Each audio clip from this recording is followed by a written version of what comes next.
The servants' corridor was never meant for the daughter of a viscount.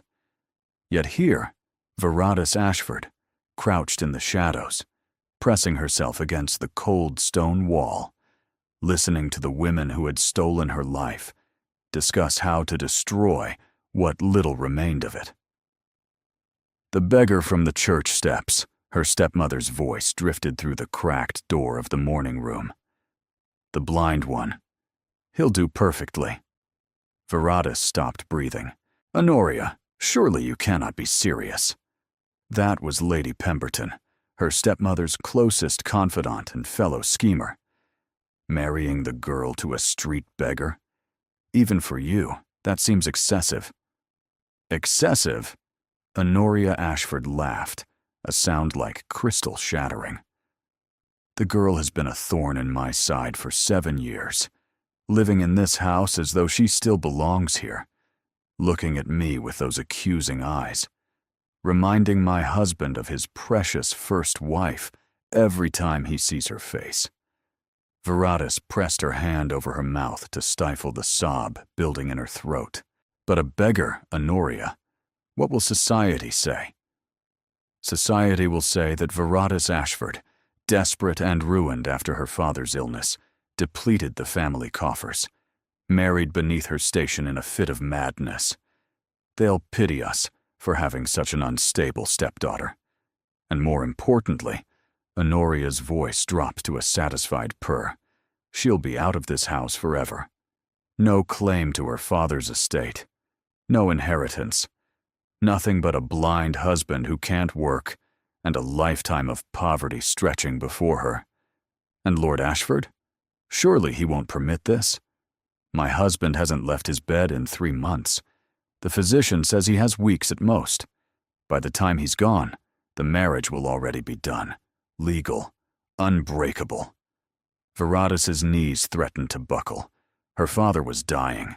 She'd known he was ill, had begged to see him daily, but Honoria had refused her access. He needs rest, she'd said. Your presence upsets him. Lies. All of it lies. The beggar, Lady Pemberton mused. How do you even know he'll agree? I've already spoken with him, offered him £50 and a roof over his head. For a man who sleeps in alleyways and eats scraps, it's a fortune. He accepted immediately. Does the girl know? She'll know tomorrow morning when I inform her the wedding is at noon. The vicar at St. Dunstan's owes me a favor. No banns, no waiting period. Just a quick ceremony, and then she's someone else's problem forever. Veratus heard the clink of teacups, the rustle of silk as the women settled more comfortably into their chairs. They were discussing her destruction with the same casual ease they might use to plan a garden party. What about Fenella? Lady Pemberton asked. Won't she object to her stepsister being treated so harshly? Honoria scoffed. My daughter understands the importance of removing obstacles. Veratus has been an obstacle since the day I married her father. That pale, serious face. Those ridiculous books she's always reading. The way the servants still treat her like the lady of the house when everyone knows that position belongs to me. She is rather lovely, though. Couldn't you simply marry her off to some minor gentleman? A curate, perhaps, or a naval officer shipping out to sea? And give her a chance at happiness, a respectable life? Honoria's voice hardened. Absolutely not. I want her to suffer Marion. I want her to wake every morning knowing that she was brought so low that a blind beggar was the best she could do. I want her to remember, for the rest of her miserable existence, that she should never have looked at me like I wasn't worthy of her father's love. Veratus couldn't listen to any more. She retreated down the servants' corridor on silent feet, years of practice helping her avoid the creaking floorboards. She'd learned to be invisible in this house, to take her meals in the kitchen when Honoria entertained, to wear her dead mother's altered gowns because no new ones were ever purchased for her, to exist in the margins of her own home like a ghost who hadn't yet realized she was dead. But this was beyond anything she'd imagined. A blind beggar. Tomorrow. Noon. She reached her small room at the back of the house, the room that had once been meant for a governess, and sank onto the narrow bed. Her hands were shaking. She could run, pack a small bag, and flee into the night. But where would she go? She had no money, no relatives who would take her in, no friends left after years of Honoria systematically isolating her from society. And if she ran, she would never see her father again. Never have a chance to say goodbye. The trap was perfect. Honoria had spent 7 years building it, and tomorrow it would snap shut. Viratus looked around her tiny room, at the faded watercolor of her mother on the wall, at the worn book stacked beside her bed, at the single candle guttering on the windowsill. Tomorrow she would become a beggar's wife, and there was nothing she could do to stop it. Sleep never came. Viratus lay awake through the long hours of the night, watching shadows crawl across the ceiling, trying to find some escape from the fate bearing down on her like a runaway carriage. She could appeal to her father. But how? Honoria had barred her from his sick room for months. The one time she'd tried to force her way in, Honoria had threatened to call the constable and have her committed to an asylum. Hysteria, she'd said with that thin smile. Such a shame when young women lose their minds. She could refuse to speak the vows. But she'd seen women dragged through forced marriages before. The church didn't require enthusiasm, only words. And Honoria would have someone there to ensure those words were spoken, even if Viratus's voice broke on every syllable. She could throw herself on the mercy of the vicar. But Honoria had said he owed her a favor. Whatever debt he carried, it was apparently worth more than one young woman's future. Dawn broke gray and cold, seeping through the thin curtains like a premonition. Viratus rose and dressed in the only decent gown she had left, a faded blue muslin that had belonged to her mother. If she was going to be humiliated, she would at least wear something that reminded her of who she really was. Viratus Ashford, daughter of Emmeline Ashford, who had been kind and clever and beloved by everyone who knew her. Not the unwanted stepdaughter Honoria had tried to make her. The summons came at 10 o'clock. A maid Viratus didn't recognize, one of Honoria's new hires, knocked on her door with a face carefully blank. "The mistress wants you in the drawing room, miss." Viratus followed her down the familiar hallways of the house that should have been hers, past the portrait gallery, where her mother's painting had been removed and replaced with one of Honoria, past her father's study, now kept locked, past all the memories of her childhood, preserved in architecture, but erased in every other way. Honoria waited in the drawing room, dressed in her finest morning gown as though this were a celebration. "Ah, Viratus." She didn't rise. "I have wonderful news. I've arranged a marriage for you." Viratus stood very still. "Have you?" "A man of modest circumstances, but willing to take you despite your obvious deficiencies. The ceremony is at noon. I've laid out an appropriate dress in your room. Nothing too fine, of course. We wouldn't want you to outshine your situation." Viratus met her stepmother's eyes. 7 years of cruelty. 7 years of small humiliations and large betrayals. 7 years of watching this woman poison her father against her, steal her inheritance piece by piece, and reduce her from the daughter of the house to barely more than a servant. "And if I refuse?" Honoria's smile widened. "Then I'll have you declared mentally unfit, committed to Bethlehem Hospital. I have physicians who will sign whatever papers I require." She examined her nails with studied casualness. "Your choice, of course. Marriage or madness. Though I hear the conditions at Bethlehem are quite unpleasant." It wasn't a choice. They both knew it. "I'll need to say goodbye to my father." "Impossible. The excitement would be too much for his fragile condition." Honoria rose, smoothing her skirts. "The carriage leaves at 11:30. I suggest you prepare yourself." She swept from the room, leaving Viratus alone with the ruins of her life. St. Dunstan's was a small church on the unfashionable edge of London, the kind of place where questions weren't asked and coin spoke louder than conscience. Viratus stood in the dim vestibule, wearing a plain gray dress Honoria had selected, feeling like a prisoner being led to execution. The pews were empty, no witnesses except Honoria, Fenella, and 2 servants who would sign the register. No flowers, no music, no joy. Just cold stone and guttering candles, and the faint smell of mildew. And at the altar, a figure waiting in the shadows. Viratus's first impression was of height. The beggar was tall, taller than she'd expected, with broad shoulders beneath a threadbare coat that had perhaps once been fine. A cloth was wrapped around his eyes, stained and fraying. His dark hair was unkempt, falling across his forehead. His jaw was rough with several days' growth of beard. But his hands were wrong. Viratus noticed it as she approached the altar. Beggars had weathered hands, cracked and calloused from sleeping rough and scraping for survival. This man's hands, though dirty, had the long fingers and maintained nails of someone who had never done hard labor in his life. The vicar cleared his throat. "Shall we begin?" "Yes. Let's not waste time on sentiment." Honoria's voice dripped with satisfaction. "The bride is eager to meet her groom. Aren't you, Viratus?" Viratus didn't answer. She was staring at the beggar, at the way he held himself despite his apparent blindness.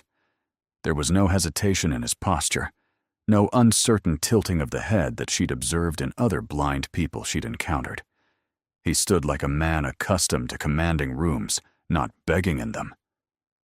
"Dearly beloved," the vicar began in a monotone that suggested he wanted this over as quickly as possible. The words washed over Viratus like cold water. She heard them without processing, her mind caught on the mystery standing beside her. Who was this man? What beggar stood with the posture of a soldier? What blind man turned his head toward sounds with such precision? "Do you, Viratus Emmeline Ashford, take this man to be your lawfully wedded husband?" The church fell silent. Viratus felt Honoria's gaze burning into her back, felt the weight of the threat hanging over her. Bethlehem, the asylum, a fate worse than this strange marriage. "I do." The words tasted like ashes. "And do you, Soren, take this woman to be your lawfully wedded wife?" Soren. So the beggar had a name, an unusual one, foreign perhaps. "I do." His voice was deep and quiet, with an accent she couldn't quite place. Educated. Refined, even. Nothing like the rough speech she'd expected from a man who slept on church steps. Another wrong thing. Another piece that didn't fit. The vicar pronounced them married with visible relief. "You may kiss the bride." Viratus tensed, but the beggar, her husband, made no move toward her. Instead, he simply held out his hand, palm upward, waiting. After a moment's hesitation, she placed her fingers in his. His grip was gentle but certain, and warm. So warm that she almost gasped. He drew her hand to his lips and pressed a kiss to her knuckles that sent an unexpected shiver down her spine. "My wife," he murmured, so quietly that only she could hear. "I suspect this is not the wedding day you imagined." "You suspect correctly." She matched his low tone, "though I imagine it exceeds your expectations." A ghost of a smile crossed his face, there and gone so quickly she might have imagined it. "You might be surprised what I expected, my lady." My lady. What beggar used such terms?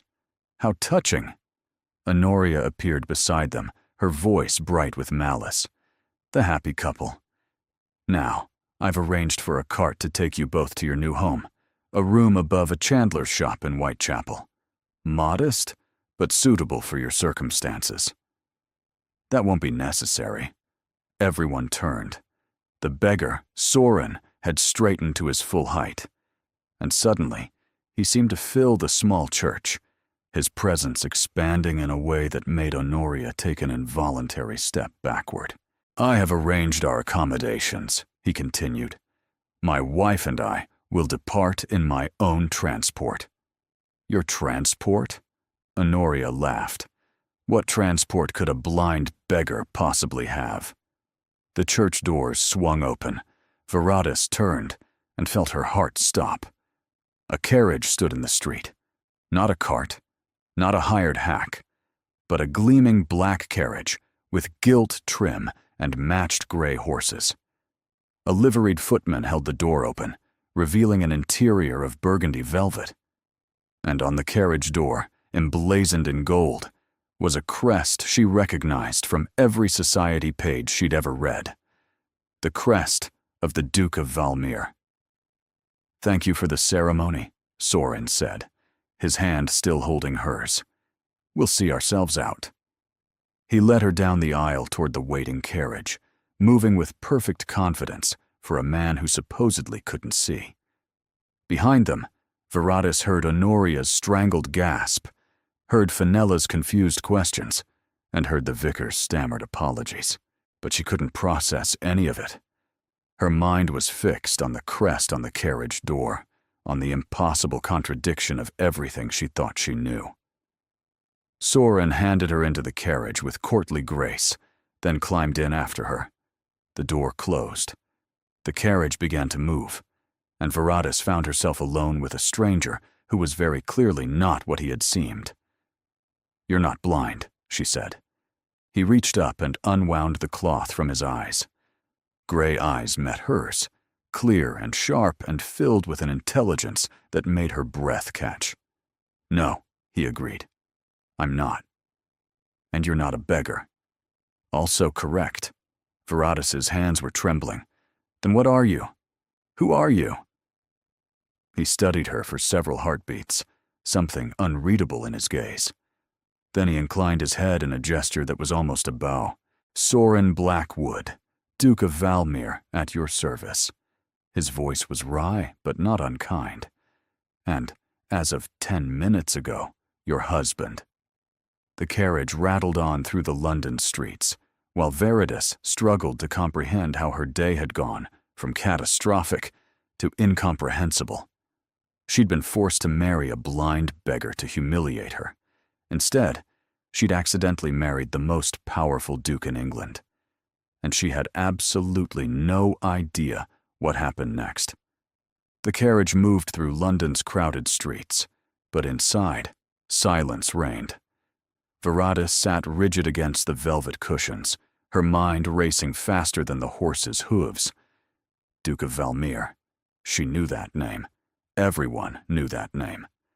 Sorin Blackwood controlled half the shipping in England, held seats on a dozen parliamentary committees, and was rumored to have the ear of the king himself.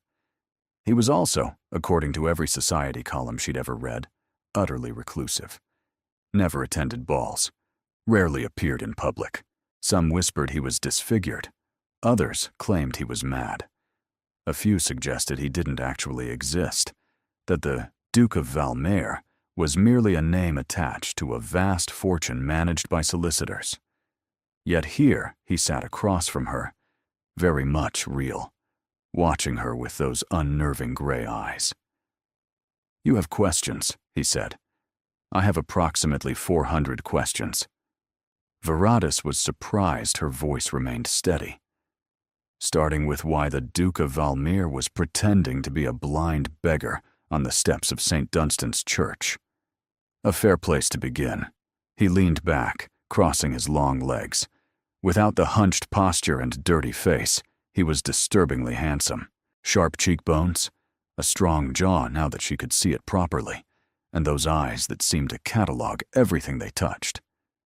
"I was investigating a matter. The disguise allowed me access to certain information. What matter could possibly require a duke to beg for coins? That," he said quietly, "is not something I can share. Not yet." Viratus felt a flash of irritation. "You've married me under false pretenses, and you won't even explain why." The marriage was your stepmother's design, not mine. I simply chose not to correct her assumptions. A shadow passed across his face. When she approached me with her offer, I recognized an opportunity. An opportunity for what? He didn't answer immediately. The carriage turned onto a wider avenue, and Viratus caught glimpses of increasingly grand residences through the window.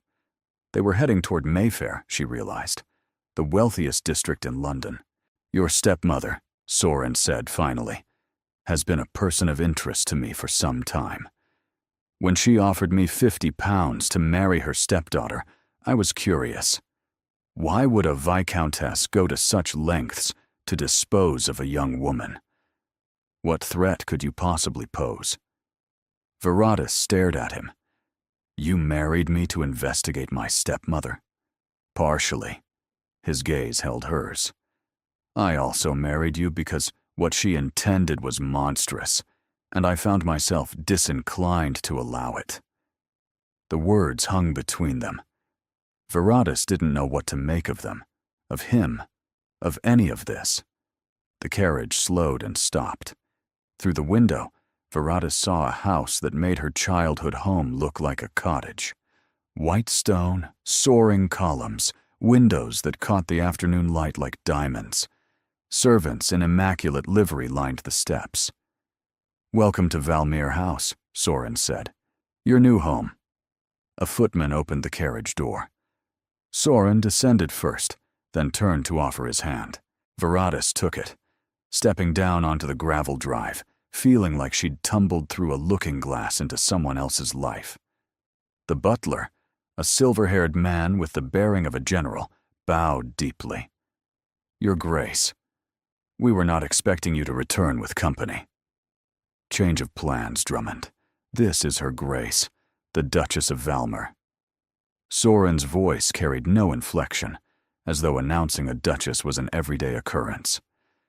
Please have Mrs. Fairchild prepare the Duchess's apartments. If Drummond was surprised, his face betrayed nothing.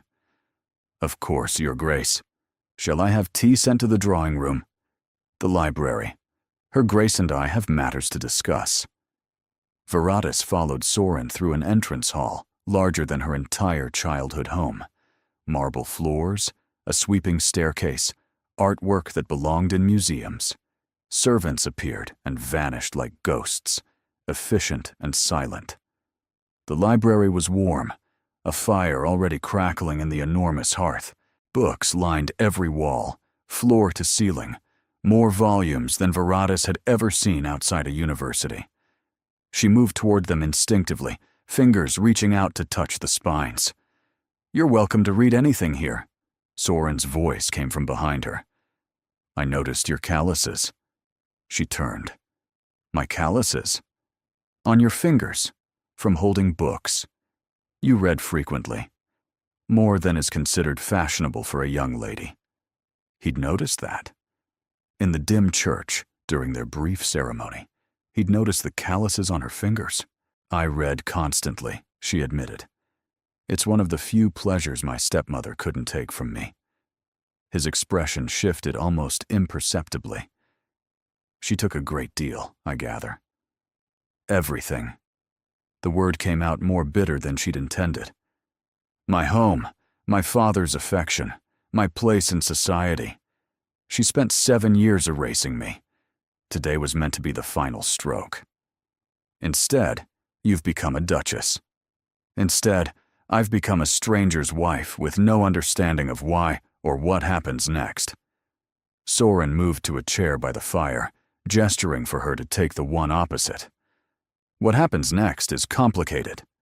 We are legally married. That cannot be undone easily, if at all. Do you want it undone? He considered her for a weighted pause. Not necessarily. But you deserve honesty about what you've entered into. He paused. I'm not an easy man to know. Viratus. I have enemies. I keep secrets. My life is not the glittering social whirl most duchesses expect. I never expected to be a duchess at all. This morning I expected to live in poverty with a blind husband who couldn't work. And instead, You find yourself in luxury with a husband who works too much and sees far more than is comfortable. That ghost of a smile again. I'm not certain which fate is worse. Despite everything, Viratus felt her lips twitch. The luxury is a slight improvement. Only slight. The jury is still deliberating on the husband. He laughed, a sound of genuine amusement that softened his severe features entirely. Fair enough. Shall we establish some ground rules for this unexpected arrangement? Viratus sat straighter. Ground rules she could manage. Practical discussions were far easier than the chaos of emotions swirling through her. First, Soren said, honesty between us. Whatever secrets I keep from the world, I won't lie to you directly. I expect the same in return. Agreed. Second, you'll have complete freedom within this house. Go where you wish, read what you wish, do as you please. I won't confine you or control you. Viratus blinked. After 7 years under Honoria's thumb, the concept of freedom felt foreign. And in exchange? In exchange, I ask for patience. There are things I cannot explain yet. Matters that are delicate and dangerous. When I can tell you more, I will. And the marriage itself? She forced herself to ask the question burning in her mind. What do you expect from me as your wife? His expression remained neutral, but his gaze intensified. Nothing you're not willing to give. We are strangers who happen to share a legal bond. I suggest we use the coming weeks to determine if we might also become friends. Friends. It was more than she'd dared hope for when she'd stood in that church expecting poverty and degradation. One more thing, Soren added. Your stepmother will learn soon enough who you've actually married. When she does, she'll come calling, probably with apologies and explanations and attempts to ingratiate herself. Let her come. Viratus's voice hardened. I have nothing to say to her. Good. Soren's smile was cold. Because I have quite a lot to say, and none of it will be to her liking. 3 days later, Honoria came calling. Viratus had spent those days in a daze of luxury and confusion. Her new apartments were larger than the entire upper floor of her childhood home.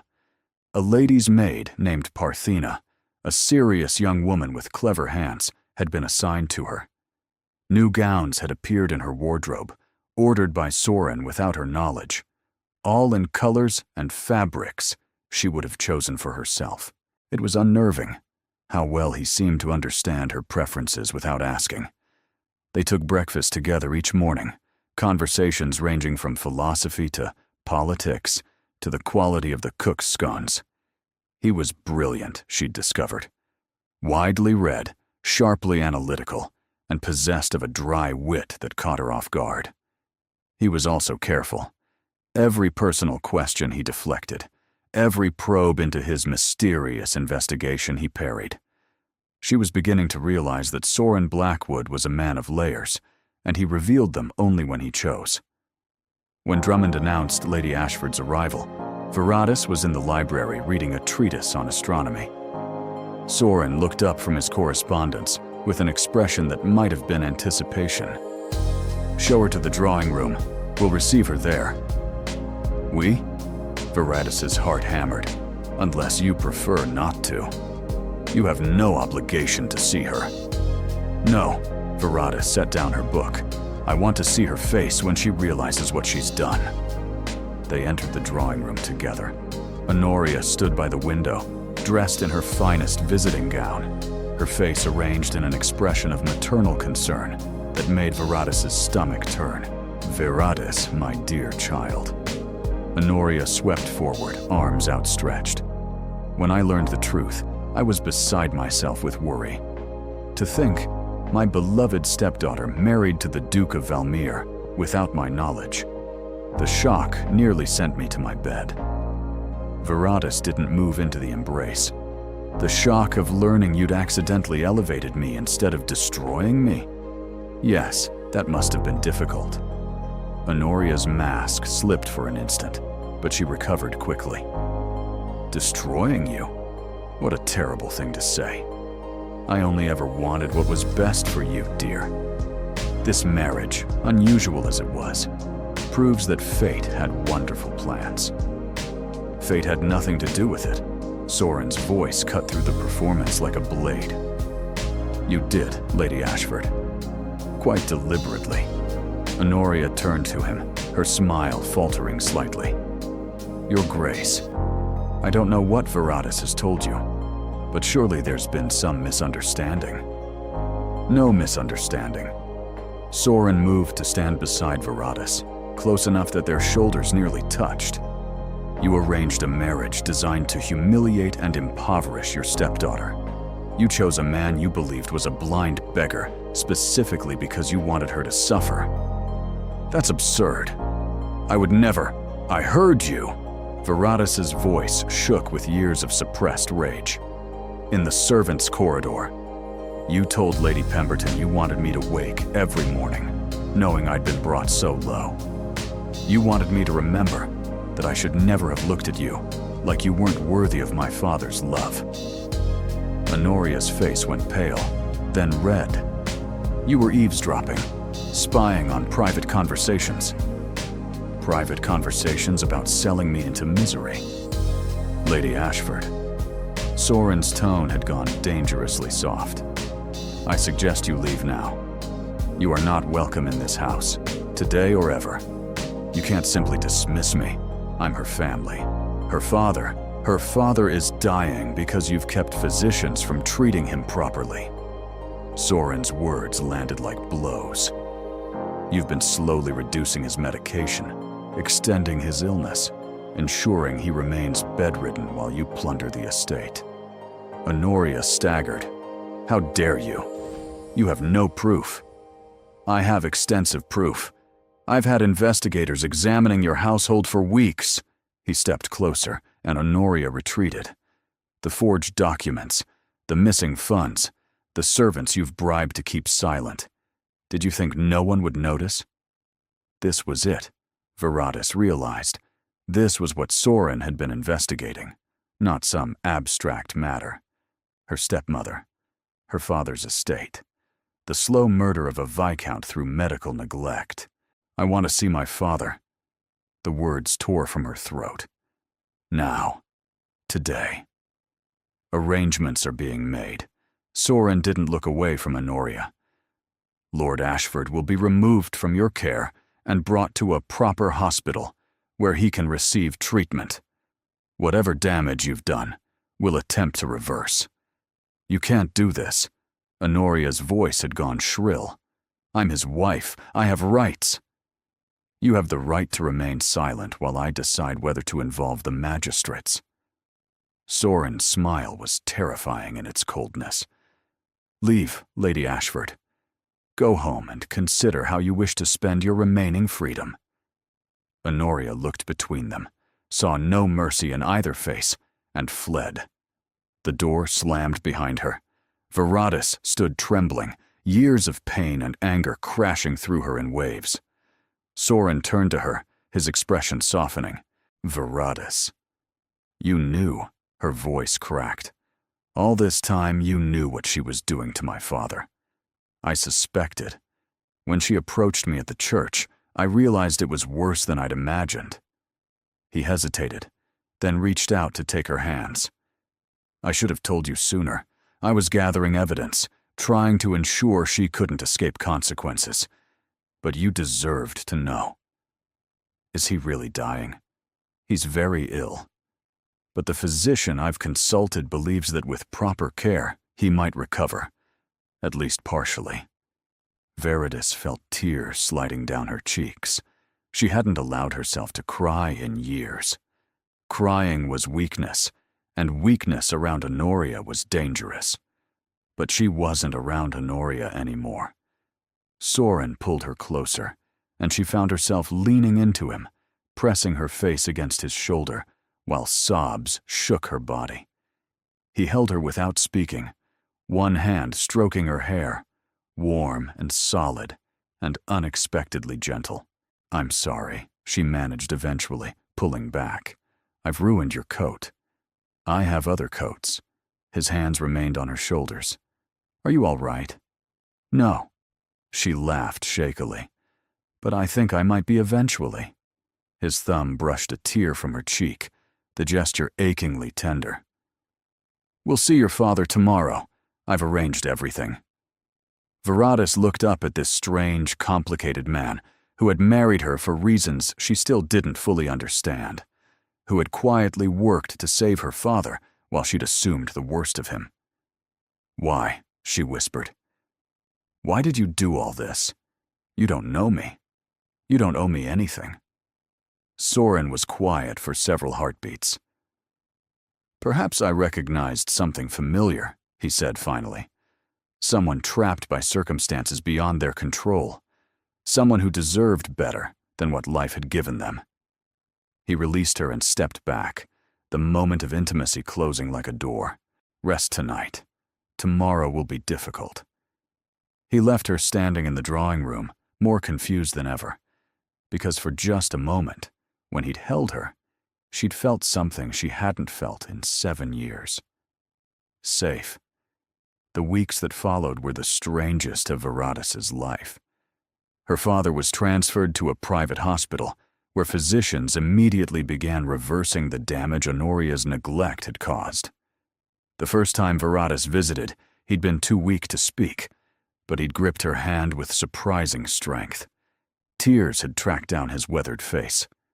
"My girl," he'd whispered. "My Veritas. I thought you'd abandoned me." "Never, Papa. She told me you didn't want to see me, that my presence upset you." "Lies," his voice cracked. "All of it lies." She visited daily after that, watching him grow stronger, listening as he recounted the nightmare of the past year, how Honoria had convinced him Viratus wanted nothing to do with him, how she'd controlled his medications, his correspondence, his contact with the outside world, how he'd been a prisoner in his own bed, believing his daughter had turned against him. Soren accompanied her sometimes, sitting quietly while father and daughter reconnected. Lord Ashford had been wary of him at first, but something in Soren's quiet competence seemed to reassure him. "He's a good man, your Duke," her father said one afternoon when Soren had stepped out. "I can see it in how he watches over you." "He's not my Duke, Papa. This marriage was an accident." "Was it?" Her father's eyes, clearer now than they'd been in months, studied her shrewdly. "I've seen the way he looks at you, girl. That's no accident." Viratus didn't know how to respond to that. At Valmere House, she and Soren had fallen into routines that felt dangerously domestic. Breakfasts together, where they debated everything from literature to naval reform. Afternoons where she read in the library while he worked at his desk. Evenings where they dined together, their conversations stretching longer each night. She learned that he'd lost his parents young, raised by an uncle who'd valued education above all else, that he'd taken control of his estates at 19 and spent the intervening years building them into an empire, that he worked to improve conditions for those in his employ, paying fair wages, providing schools for workers' children, funding hospitals in the communities around his properties. She learned that he hated attending social events because the falseness exhausted him, that he read philosophy at night when he couldn't sleep, that he had a weakness for the cook's almond cakes, though he pretended otherwise. She learned that when he smiled, really smiled, it made him look years younger, and that she lived for those smiles more than she wanted to admit. One evening, 6 weeks into their strange marriage, Viratus found him in the library staring into the fire, a glass of whiskey untouched in his hand. "What's wrong?" She settled into her usual chair across from him. "Your stepmother's trial date has been set. She'll face charges of fraud, theft, and attempted murder for what she did to your father." "That's good news, isn't it?" "It is." He didn't look at her. "It also means my investigation is concluded. The reason I married you no longer exists." Viratus felt something cold settle in her stomach. "What are you saying?" I'm saying that if you wish to pursue an annulment, I won't stand in your way. You were coerced into this marriage. You never had a real choice. If you want your freedom, I'll ensure you have it." The fire crackled. Somewhere in the house, a clock chimed the hour. "And if I don't want an annulment?" Soren finally looked at her. His expression was carefully neutral, but something burned in the depths of his eyes. "Then I would ask why? Because in 6 weeks, this house has become more of a home than anywhere I've lived since my mother died. Because you've given me freedom and respect and conversations that actually matter. Because you saved my father and destroyed my enemy, and never once made me feel like a burden or an obligation." She rose from her chair and crossed to him, standing close enough that she had to tilt her head to meet his eyes. "Because when you held me the day Honoria came, I felt safe for the first time in 7 years. And I don't want to lose that." Soren set down his glass. His hand rose to cup her face, his touch gentle despite its size. "Viratus," her name was rough in his throat. "I need you to be certain. What I feel for you, it's not casual. If you stay, if we continue this marriage, I won't be able to keep my distance. I'm not capable of half measures. Not with you. What do you feel for me?" He was quiet for a stretched silence. Then he leaned down and pressed his lips to her forehead, achingly tender. "Too much," he murmured against her skin. "Far too much for a wife who was supposed to be temporary. Then make me permanent." He pulled back to look at her, something vulnerable in his expression that she'd never seen before. "You're certain?" "I'm certain that I've felt more alive in 6 weeks with you than in 7 years before. I'm certain that when I wake up, the first thing I want is to see you at breakfast. I'm certain that losing you would break something in me that I didn't know existed until now." She reached up to touch his face, feeling the rough stubble along his jaw. "I'm certain, Soren." He kissed her, not the gentle press of lips to her forehead. This was hunger and relief and something that felt like desperation. His arms wrapped around her, pulling her close, and she melted into him, kissing him back with equal fervor. When they finally broke apart, both breathing raggedly, his forehead rested against hers. "You have no idea how long I've wanted to do that," he said. "Then why didn't you?" "Because you deserved the choice. You deserved to know you could leave if you wanted to." His hands cradled her face. "I never wanted you to feel trapped again." Viratus felt tears threatening again, but these were different. Happy tears. Tears of relief and joy, and something that felt terrifyingly like love. "I don't feel trapped," she whispered. "I feel found." They stood there in the firelight, wrapped in each other, while the world outside continued without them. Whatever came next, whatever challenges awaited, Viratus knew one thing with absolute certainty. She was never letting him go. But somewhere across London, in a cramped room above a tavern, a man unfolded a letter he'd received weeks ago. The instructions were clear. The payment was generous, and the woman who'd hired him was now in custody, which meant there was no one to call off the plan. If she was going down, she would make certain her stepdaughter went down with her. The letter arrived 3 days after their first kiss. Viratus had spent those days in a haze of happiness she'd never thought possible. Soren was attentive without being smothering, affectionate without being overwhelming. He brought her books he thought she'd enjoy. He took her for walks in the private garden behind Valmere House. He kissed her each morning at breakfast, and each evening before they retired to their separate rooms, kisses that grew longer and more heated with each passing day. But he never pushed for more. "When you're ready," he said. "Not before." She was beginning to think she was very nearly ready. Then the letter came. Viratus found it on the floor of the entrance hall, apparently dropped by a servant in haste. The seal was broken, The paper crumpled. She shouldn't have read it. It wasn't addressed to her. But the first line caught her eye, and she couldn't stop. Your Grace, the matter we discussed has been arranged. The woman will be dealt with as you requested. No connection to you will be discovered. Payment should be delivered to the usual location. Your servant, Monsieur Viratus, read it twice, her blood turning to ice. The woman. Dealt with. No connection discovered. What woman? What had been arranged? Her mind raced through possibilities, each worse than the last. Honoria was awaiting trial. Had Soren arranged something outside the law? Something violent? He'd seemed so controlled, so committed to proper justice. But what did she really know about him? 6 weeks. She'd known him 6 weeks, and in that time, she'd learned only what he chose to reveal. She heard footsteps approaching and shoved the letter into her pocket, her heart hammering. Viratus. Soren appeared in the hallway, his expression warm. I was looking for you. I thought we might take tea in the garden. The weather is... He stopped, studying her face. What's wrong? Nothing. The lie tasted sour. His eyes narrowed. You're pale. Has something happened? I'm simply tired.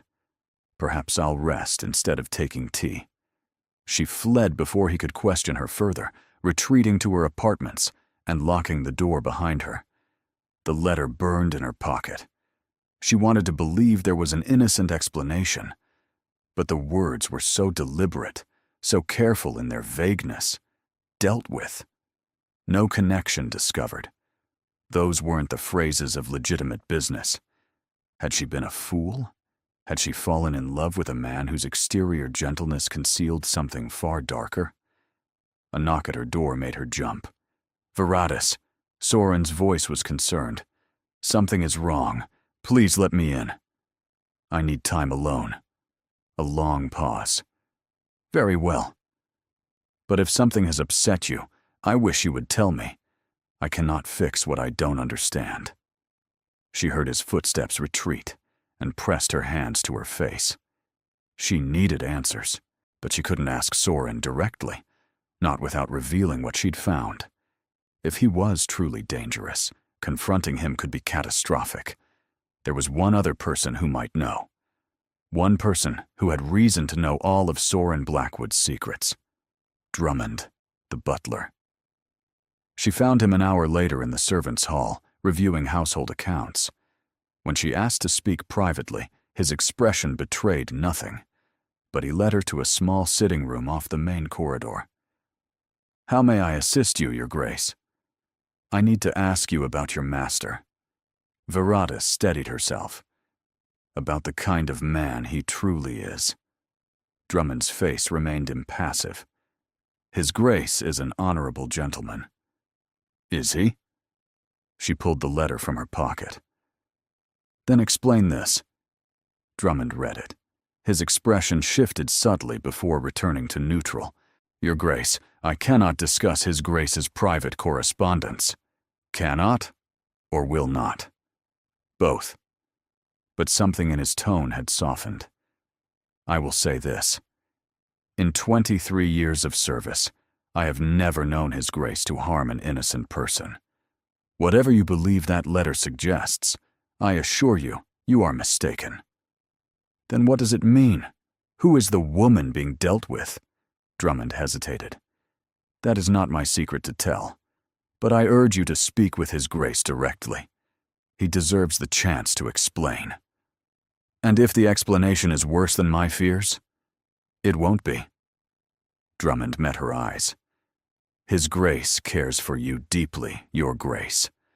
More than I've seen him care for anyone. Do not destroy that over a misunderstanding. He bowed and left her alone with more questions than answers. That night, Viratus dreamed of fire. She woke gasping, the smell of smoke still in her nostrils, and realized with horror that it wasn't a dream. Smoke was seeping under her bedroom door. She scrambled from bed, pressing her hand to the wood. Warm. growing warmer. "Fire!" She screamed it as loudly as she could. "Fire in the house!" She heard shouts, running footsteps, the crash of something falling. She wrapped herself in her dressing gown and tried the door handle, hot but not burning. She wrenched it open. The hallway was thick with smoke, but she could see flames at the far end, consuming a tapestry that had hung there for centuries. Servants were already forming a bucket chain, but the fire was spreading fast. "Viratus!" Soren's voice cut through the chaos. He appeared through the smoke, his face soot-streaked and his shirt torn. "Thank God. Come, we have to get out." "How did this start?" "Later. Move." He grabbed her hand and pulled her toward the servants' staircase, away from the flames. They emerged into the garden, coughing, gasping for clean air. Half the household was already outside, watching in horror as flames licked from the upper windows of the east wing. "The library." Viratus's heart clenched. "All your books." "Books can be replaced. You cannot." Soren's grip on her hand tightened. "Someone set this fire deliberately. One of the servants saw a figure near the east wing just before the flames started. Who would—" She stopped. The answer was obvious. "Honoria. She's been in custody for weeks, but she has allies, people who owe her money or favors." His jaw tightened. "This was meant to kill you. The fire started outside your room." The words hit her like a physical blow. Someone had tried to murder her while she slept. The letter. She reached for her pocket, but her dressing gown had no pockets. The letter was still in her bedroom, probably ash by now. "There was a letter. I found it yesterday. It mentioned dealing with a woman. I thought—" She couldn't finish the sentence. Soren's face went very still. "You thought I had arranged to harm someone." The wording was so vague, and I know so little about you, really. I didn't know what to believe. "So rather than ask me, you spent the day avoiding me, believing I was capable of violence against innocents. I was afraid. The admission cost her. I've learned not to trust. Honoria taught me that everyone lies, everyone manipulates, and everyone has hidden motives. I'm not Honoria. I know that. I know." Tears streamed down her face, mixing with soot. But knowing and believing are different things. 7 years of poison doesn't disappear in 6 weeks. The fire brigade arrived, their shouts and the crash of water on flames filling the night. Servants were crying. Neighbors had gathered to watch. In the chaos, Soren and Viratus stood apart, a gulf of misunderstanding between them. "The letter," Soren said finally, "was about your stepmother's trial. A witness was reluctant to testify. I arranged for her to be relocated to a safe location where Honoria's allies couldn't reach her. Dealt with meant protected. Nothing more." Relief and shame crashed through Viratus in equal measure. "I'm sorry. I should have asked. I should have trusted you." "Yes, you should have." His voice was weary. "But perhaps I should have earned that trust more clearly. I kept secrets. I was vague about my activities. I gave you reasons to doubt. You gave me every reason to believe. I was simply too damaged to see it."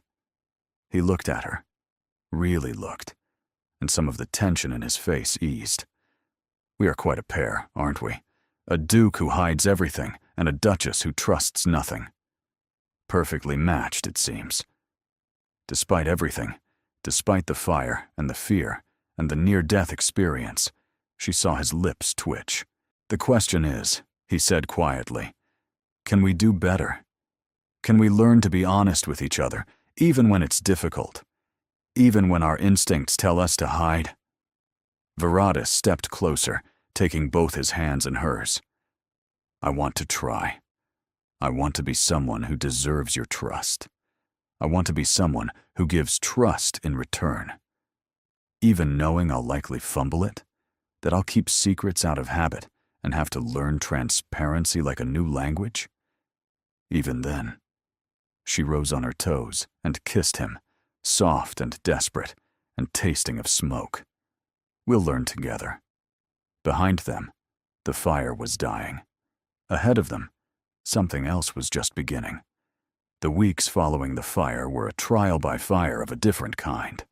Honoria's accomplice was caught attempting to flee the city, a disgraced former servant who'd been promised a small fortune to eliminate the woman who'd exposed his former mistress's crimes. He confessed everything, including a plot to have Viratis killed and the evidence of Honoria's embezzlement destroyed in the flames. The trial was swift and brutal.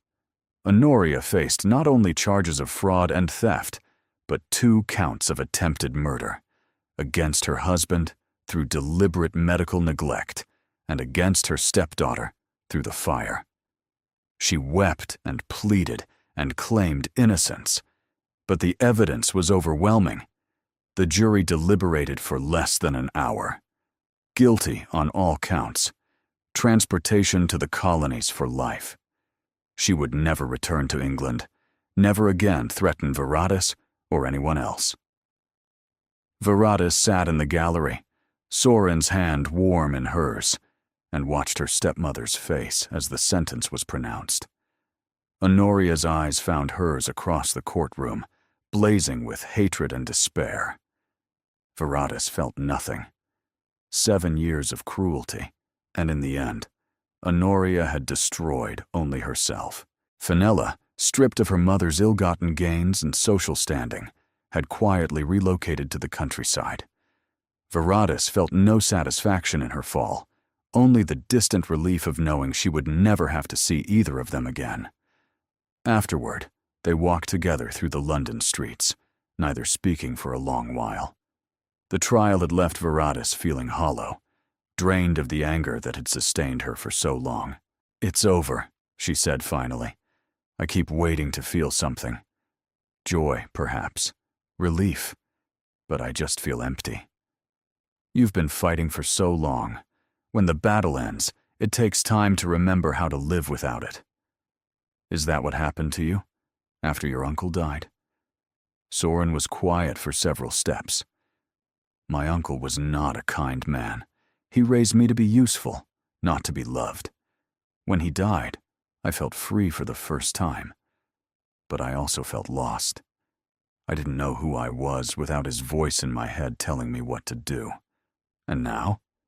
Now, I know exactly who I am." He stopped walking and turned to face her. "I'm a man who found something unexpected in a cold church on a miserable day. Something I didn't know I was looking for. A wife you didn't ask for? A partner I didn't deserve." He took her hands. "I've spent years building walls, Viratis, keeping people at distance because it was safer, easier. But you walked through every wall I built as if they were made of paper. You made it easy. You let me in even when you were afraid. I'm still afraid." His voice was rough. Terrified, actually, because what I feel for you is bigger than anything I've felt before, and big things can be lost. They can be broken. They can also endure. She squeezed his hands. They can grow stronger with time. Is that what you want? Time? More time to be certain? Viratis thought about it. She thought about the 6 weeks of discovery, the fire and the fear, the letter and the mistrust. She thought about Drummond's quiet assurance and her father's knowing smile. She thought about breakfasts and libraries and kisses that made her forget everything except the man delivering them. "I don't want more time," she said. "I want forever, starting now." Soren's breath caught. "Viratis, marry me again, properly this time. Not in a cold church with enemies watching, but somewhere beautiful with people who love us. Let me stand beside you and mean every word of the vows. You're proposing to me? Someone had to. You were taking too long." He laughed, that wonderful sound she treasured, and pulled her into his arms right there on the London street. Passers-by stared. He didn't seem to notice. "Yes," he said against her hair. "Yes, I'll marry you again, as many times as you want. Every year, if you like. Once more will suffice, but make it beautiful. I'll make it the most beautiful wedding England has ever seen." He kissed her, deep and passionate and utterly inappropriate for a public street. Viratus didn't care in the slightest. 3 weeks later, they stood in the gardens of Valmere House, surrounded by flowers and friends, and a father well enough to walk his daughter down the aisle. Viratus wore ivory silk and carried roses from the garden they'd walked together so many times. Soren wore a smile that revealed the man beneath the mask entirely. This time, when they spoke their vows, every word was truth. This time, when he kissed her, it was the beginning of something real. That night, finally sharing a bedroom, Viratus lay in her husband's arms and marveled at the journey that had brought her here.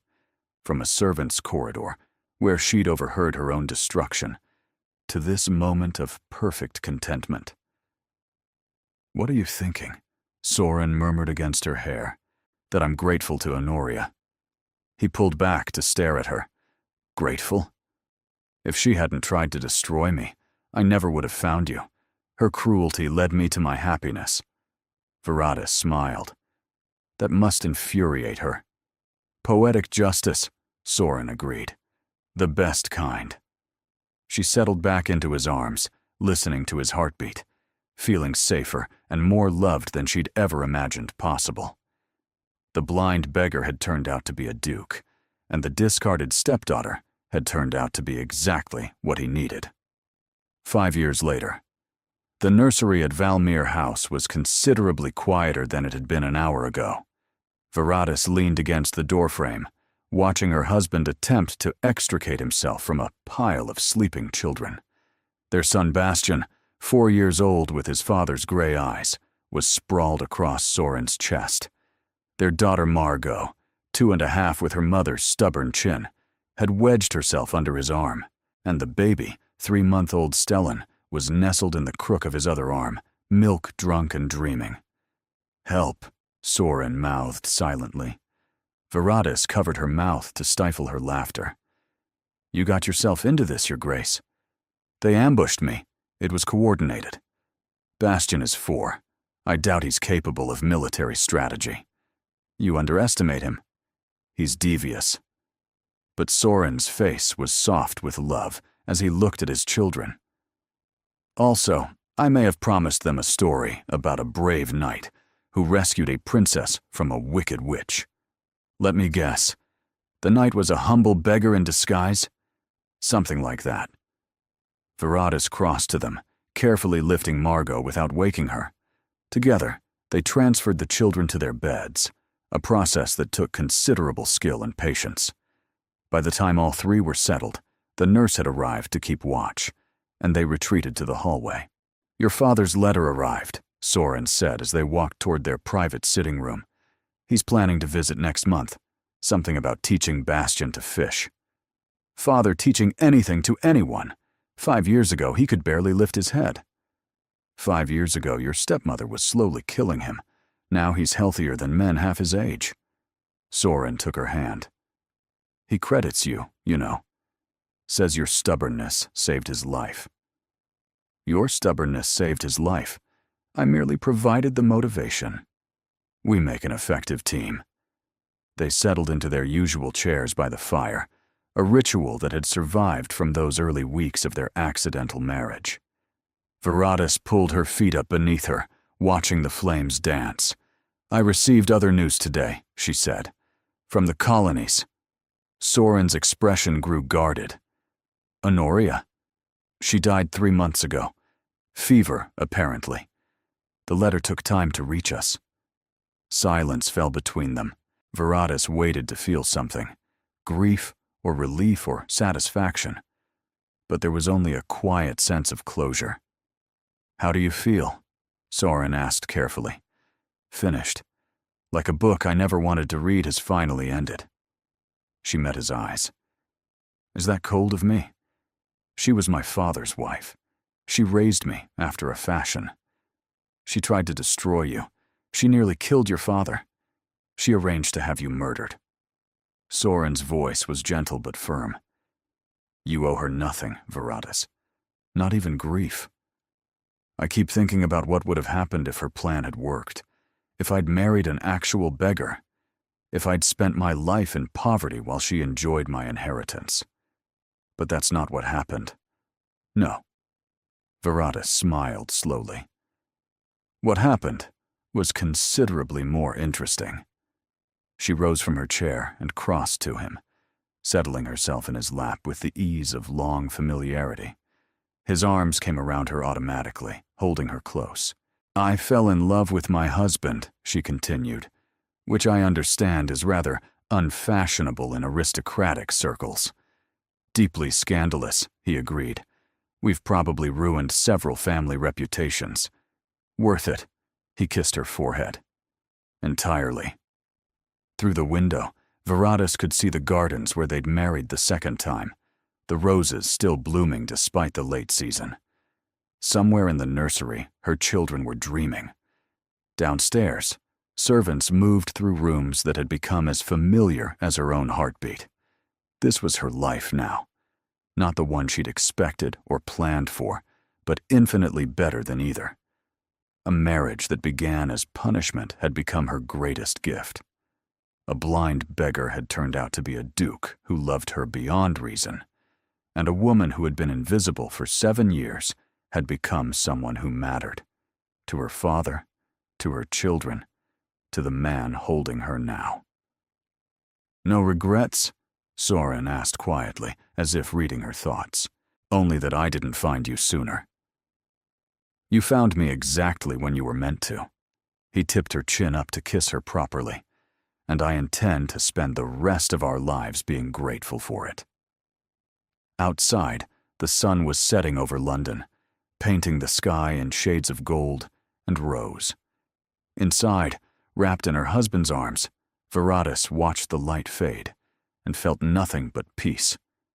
Their story had started with cruelty and deception. It ended with love and truth and a happiness she'd never dared to dream. And that, she thought, was the best ending of all. Thank you so much for staying with us until the very end of this incredible journey. If this story touched your heart, made you gasp, or left you believing in unexpected love, please show your support by liking, commenting, subscribing, and sharing it with fellow lovers of romantic tales. Your engagement means everything to us and helps us create more stories like this one. Stay tuned, because another emotional adventure is waiting for you. Click, listen, and let your heart be swept away once more. From the bottom of our hearts, thank you for being here.